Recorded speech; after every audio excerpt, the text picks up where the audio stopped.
Now, imagine this. The sky is still dark, the wind is cold, and the world itself seems to be holding its breath. Miyamoto Musashi steps off a small wooden boat, sandal pressing into the damp shoreline of a lonely island. Above the horizon, dawn is slow, hesitant, as if unsure whether it wants to witness what is about to unfold. This is no ordinary duel. This is the battle that will crystallize Musashi's deepest realization. The moment where philosophy stops being theory and becomes something alive. Before we begin, take a moment to subscribe to the channel if you haven't already. Not because it helps the algorithm, but because every week we explore ideas that reshape how you think, move, and lead your life. If personal transformation matters to you, stay with me until the end. What you're about to hear might shift the way you approach every conflict you'll face from this day forward. Across the sand waits Sasaki Kojiro, the famed master of the long sword. The man is perfectly still, his fingers resting lightly on the handle of a blade so long it had earned a name, the drying pole. Kojiro's stance is impeccable, his balance absolute. Every breath he takes is measured. His technique is flawless. He is the embodiment of discipline and lethal precision. And yet, Musashi does not rush.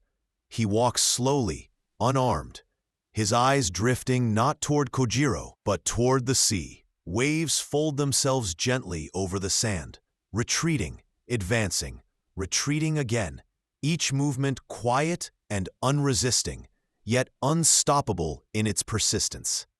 Those who knew Musashi as the undefeated swordsman never understood the truth. His real genius lay not in the sword he carried, but in what he observed when he wasn't fighting.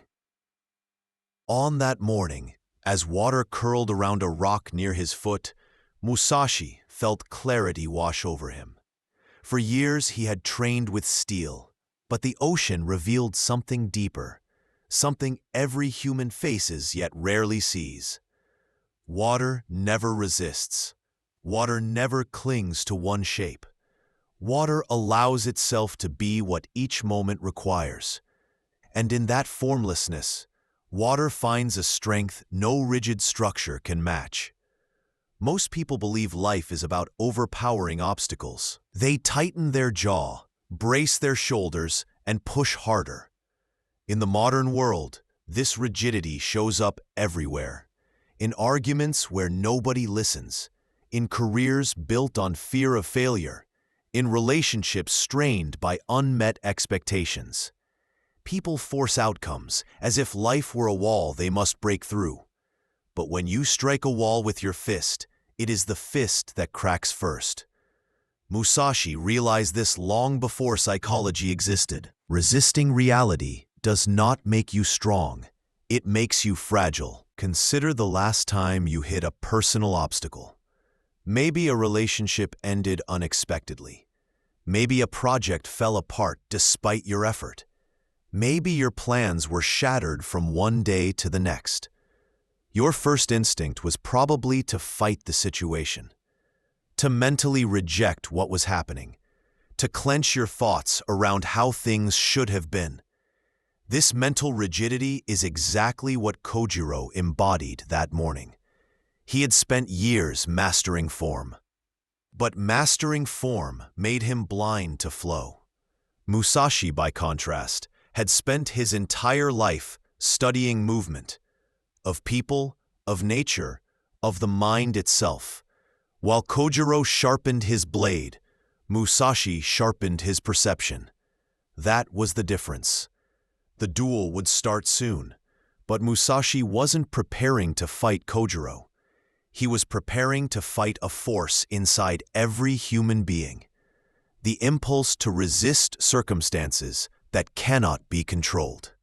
As he walked along the beach, Musashi spotted the oar from the boat he had arrived in. The wood was rough and heavy, not elegant like the polished steel waiting across the sand.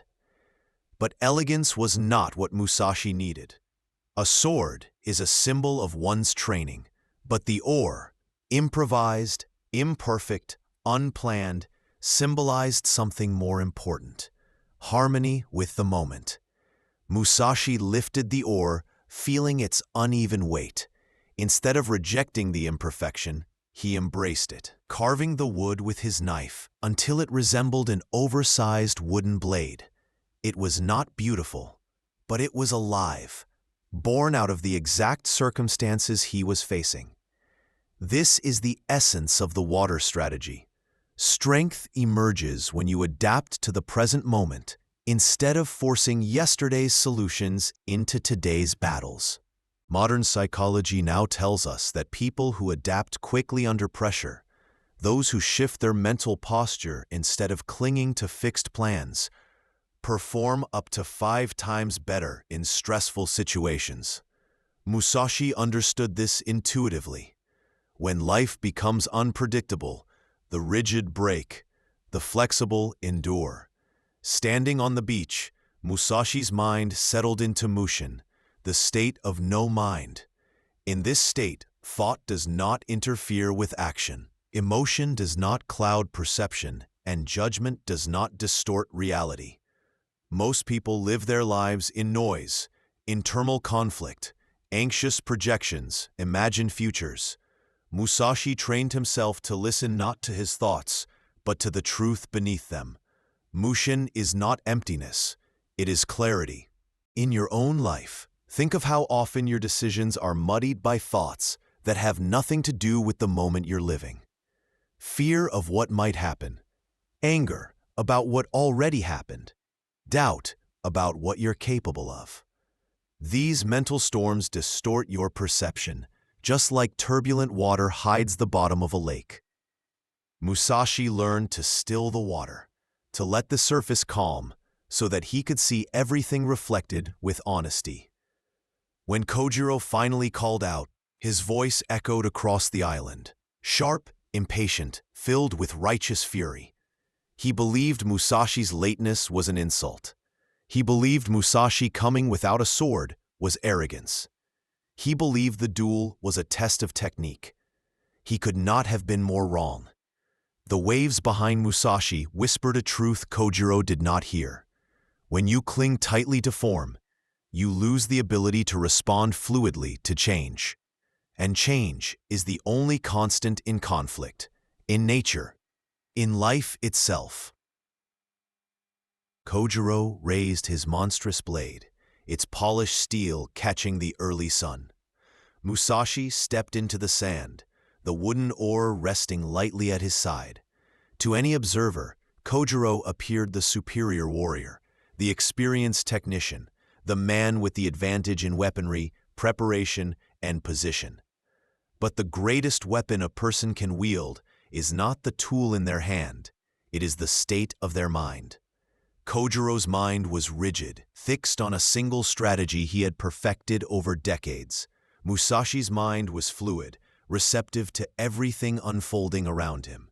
This is why Musashi showed up late, not to disrespect the duel, but to disrupt the rhythm of a man who relied on familiarity.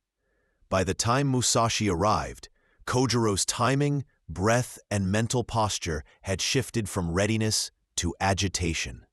He had already lost the first battle before a single strike was made. Most people lose battles in the same way, not in the moment of confrontation, but long before it, inside their assumptions, inside their habits, inside the emotional patterns they cling to.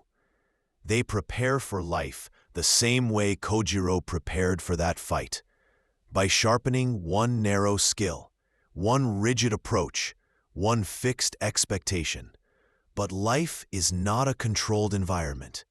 Life is the ocean, vast, volatile, and indifferent.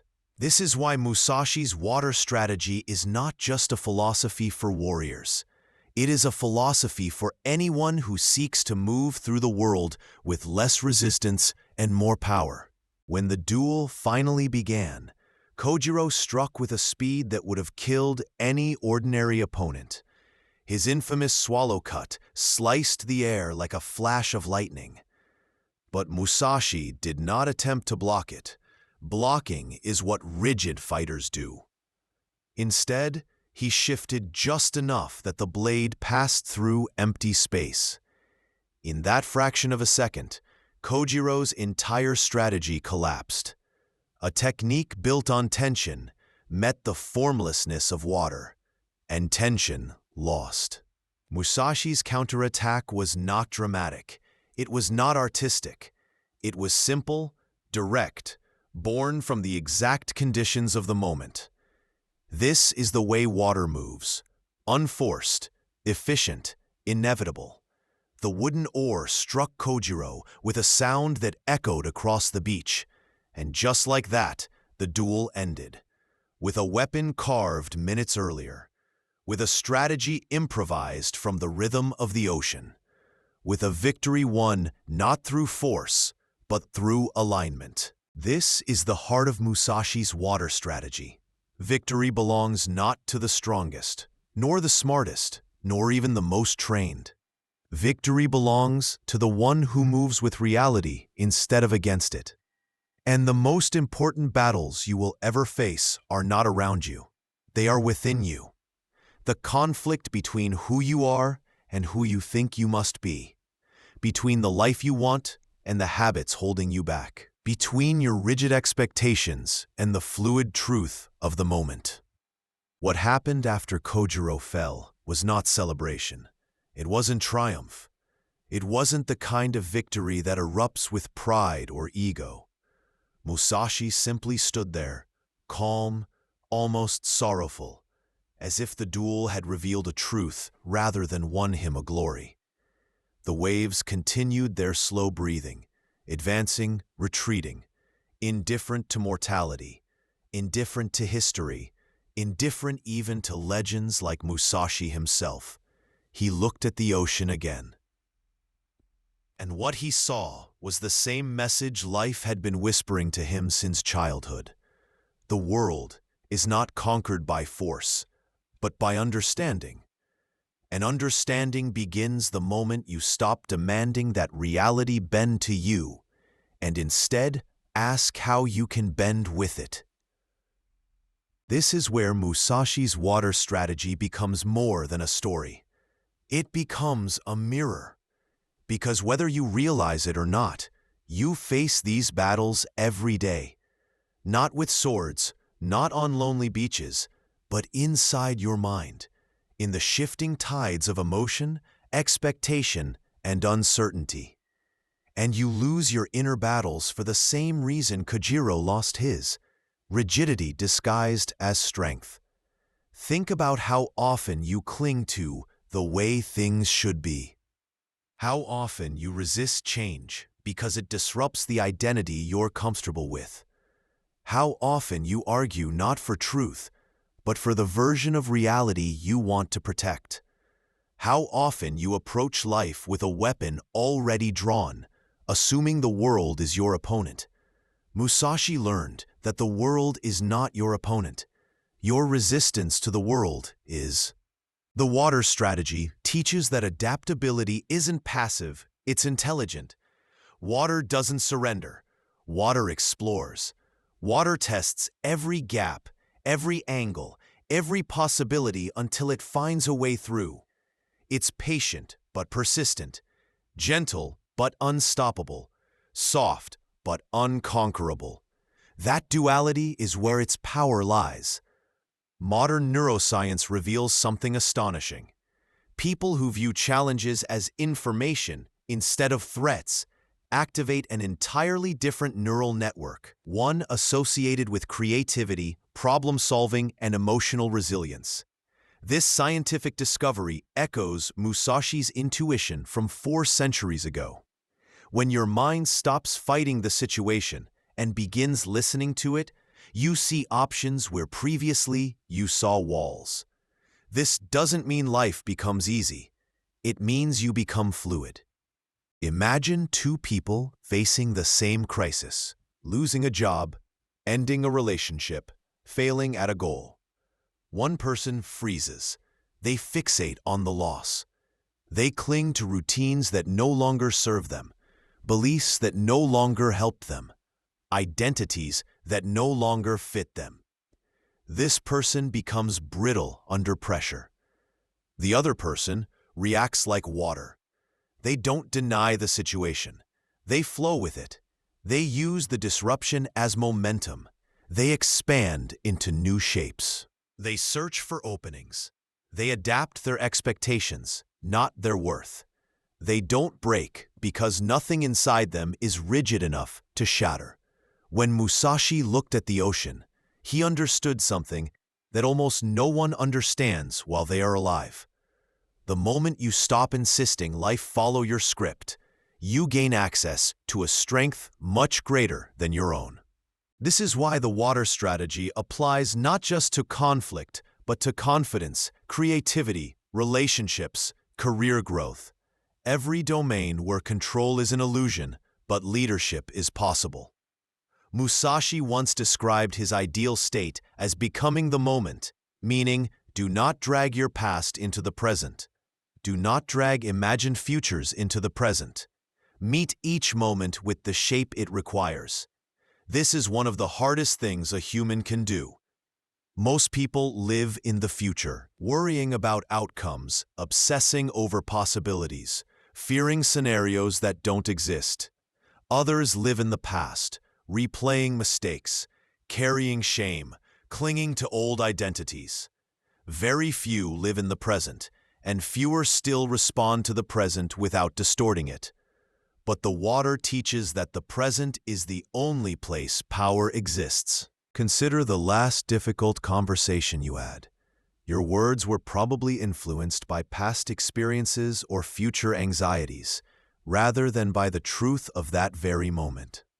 Imagine instead approaching that conversation with total presence, listening deeply, responding naturally, not trying to win, not trying to defend. You would speak like water.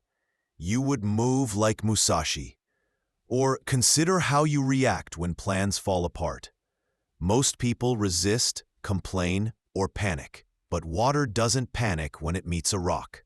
It curves, swirls, or waits. Time itself becomes an ally. This patience is another dimension of Musashi's strategy. When people imagine warriors, they imagine speed and aggression. But Musashi knew that timing, not speed, determines victory. Timing requires sensitivity to the situation, and sensitivity comes only from stillness. This is why he meditated before battles, not to calm himself, but to perceive clearly, not to escape pressure, but to understand pressure, not to suppress emotion, but to prevent emotion from clouding judgment. His greatest battles were won long before the fight began, in the silence where he learned to listen to life instead of shouting his intentions at it. When he stepped into the duel on Ganryu Island, he had already surrendered his ego. He didn't need to prove anything. He didn't cling to a preferred outcome. His mind was as open as the sea behind him. And openness creates opportunity. You can test this in your own life. The next time you feel overwhelmed, pause. Not to avoid action, but to sense the rhythm of the situation. Listen for what the moment is telling you. Let your mind be the surface of calm water, reflecting everything without distortion. From that stillness, the right move will emerge naturally. Not forced, not desperate, simply precise. This is why the water strategy feels like wisdom, not technique. It is not something you do, but something you become. And once you embody it, life stops feeling like something you're pushing against. It starts feeling like something you're shaping. One of the lesser-known teachings Musashi left behind says, "The great path is effortless flow." That may sound poetic, but it is a psychological truth. Effortless doesn't mean easy. It means aligned. Flow is not the absence of obstacles. It is the ability to move with them. When Musashi finally walked away from the beach, his wooden oar still stained with the mark of the duel, he did not celebrate. Instead, he looked again at the ocean, steady, eternal, and endlessly transforming. In that moment, he knew the real victory was not over Kojiro. It was over the human instinct to resist reality. Modern life can feel like standing in a storm. Expectations pull you in different directions. Relationships shift. Goals evolve. Certainty disappears. But if you carry Musashi's water strategy within you, you stop fearing the storm. You learn to move with it. You learn to become the kind of person who remains unshaken, not because the world is gentle, but because you are fluid. Adapting is not weakness. It is intelligence. Flowing is not surrender. It is mastery. Water is not soft. It is unstoppable. And so are you. Once you allow yourself to stop clinging to rigid versions of who you must be and begin shaping yourself through the truth of what life actually is, you will face battles. But if you move with the rhythm of each moment, if you listen before acting, if you embrace change rather than fear it, you'll discover the same secret Musashi found on that quiet beach centuries ago. Victory is not about overpowering. It is about aligning. Before we end this journey, I want to ask you one question, not to answer to me, but to answer to yourself. In the next challenge you face, will you meet it with resistance or with flow? And if this message resonated with you, if Musashi's timeless wisdom brought something alive within you, then make sure you subscribe to the channel before you go. Because every week, we explore the kind of ideas that don't just inspire you for a moment, but transform the way you move through your entire life. Join us, and let's continue this journey of depth, clarity, and mastery together. The ocean never stops teaching, and neither should we.